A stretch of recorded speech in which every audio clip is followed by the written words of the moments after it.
పెళ్లి కాలేదు, నేను వచ్చి ఇక్కడ చేయించుకున్నాను. చూయించుకుంటే సార్ నాకు వైభవలక్ష్మి పూజ చేసుకోమన్నారు 9 శుక్రవారాలు. అది చేయించుకున్నాక 3 months టైం ఇచ్చి నాకు 1 month లోనే మ్యారేజ్ సెట్ అయిపోయింది. ఇప్పుడు పిల్లల కోసం చూయించుకుందామని వచ్చాను. సంతానం కొరకు మా హస్బెండ్ ఇక్కడ వెళ్తూ వాళ్ళ హస్బెండ్ చూయించడానికి వచ్చాము మేము. నమ శివాయ, శ్రీమాత్రే నమః. రేపు మంగళవారం రోజున గనక మీరు ఇలా చేశారు అంటే శివరాత్రి రోజున చేసిన యొక్క ఫలితం కన్నా కూడా అద్భుత ఫలితాన్ని పొందగలుగుతాం. ఎందుకనంటే మహాశివరాత్రి రోజున మనకి చాలా అద్భుత ఫలితాలు వస్తాయని చెప్పుకున్నాం. మరి చతుర్దశి రోజున అంటే అమావాస్య ముందు రోజు చతుర్దశి రోజున అంటే మంగళవారం కదా. మరి ఈ మంగళవారం రోజున మీరు శివుడికి అభిషేకం చేయాలి, శివారాధన చేయాలి.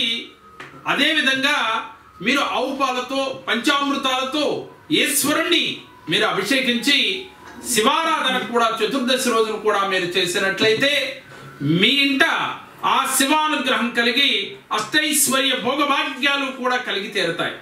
కాబట్టి మీరు నమ్మకం ఉన్నవారు మీరు తప్పకుండా చతుర్దశి తిథి రోజున మీ ఇష్టదైవ ప్రార్థన అలాగే శివారాధన తప్పకుండా చేసి తీరాలి. అమావాస్య ముందు వచ్చే చతుర్దశి అనంటే ఈశ్వరుడికి చాలా ప్రీతికరం.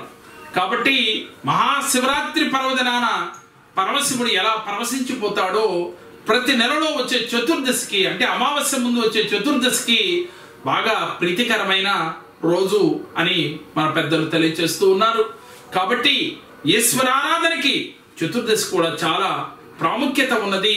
ఆ రోజున మీరు ఆరాధన చేసి ఈశ్వరుని మీ కోరిన కోరికలు కోరినట్లయితే తప్పకుండా మంచి ఫలితాలు వచ్చి తీరతాయని మన పెద్దలు తెలియచేస్తూ ఉన్నారు. నమ్మకం ఉన్నవారు చతుర్దశి రోజు కూడా శివారాధన చేసి శివాభిషేకాలు చేసి మీ కోరికలు చెప్పుకొని అలాగే ఆ భగవంతుడి యొక్క కరుణ కటాక్షములు కావాలని కోరుకుంటే తప్పకుండా కలిగి తీరుతుంది. నమ్మకం ఉన్నవారు చేసి చూడండి, దాని ఫలితం ఏమిటో మీకే తెలుస్తుంది. మేము చెప్పిన ఈ వీడియో మీకు నచ్చినట్లయితే లైక్ చేయండి, మీ ఫ్రెండ్స్ కు షేర్ చేయండి. మా మరిన్ని వీడియోలు మీరు చూడాలి అంటే మా JKR జెమ్ టీవీ, మా JKR భక్తిని సబ్స్క్రైబ్ చేసుకోండి. ఓం నమః శివాయ.